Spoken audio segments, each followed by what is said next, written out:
The birth of children on New Year's Day attracted added interest this year as concerns continue to grow about the decline in births in Jamaica. The authorities at one public health facility, though, say the births there remain in line with the Sustainable Development Goals. Amoy Harriet reports. While the entire Jamaica was welcoming the new year with fireworks and other celebrations, over in St. James at the Cornwall Regional Hospital, Patricia Gale was getting ready to welcome her son.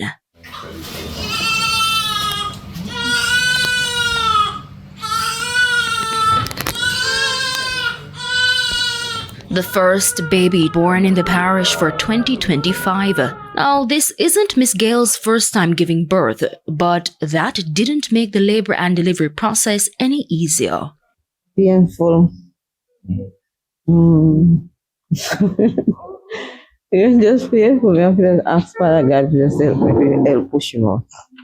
A second baby was delivered at the hospital shortly after Miss Gale's, with the medical team expecting 2 others for New Year's Day. The births come amid growing concerns about Jamaica's declining birth rate. Estimates for 2024 indicate that Jamaica's birth rate stands at 14.895 births per 1,000. This is a 1.64% decline from 2023.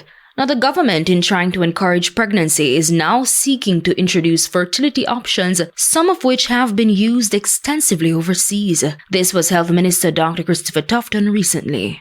Women who want to have children later on in life, there is the option, unlike 25 years ago or maybe 30 years ago, increasingly ease of option, and you don't have to travel to foreign to do it.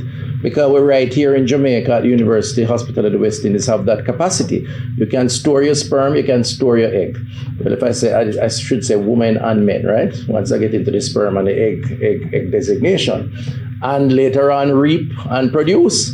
What's wrong with having a frank conversation around this? And Jamaica isn't the only country having this conversation. Global fertility rates have been declining in all countries for decades, moving from 4.84 in 1950 to 2.23 in 2021, and experts predict it will fall further. Despite this, acting ward manager for the delivery suite at the Cornwall Regional Hospital, Lanique Gordon, says the situation in St. James has been different. In fact, it's quite the opposite. We have not been seeing that decline in St. James. Maybe about 257 deliveries for last month alone.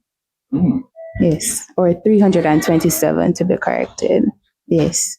So we're still seeing a lot of babies being born. This is in line with the data from the Registrar General's Department, which shows that from 2019 to 2023, St. James was the parish with the most number of births in the Western region. Now, as for the country's overall birth rate, it's left to be seen what 2025 will bring. Amoy Harriet, TVJ News.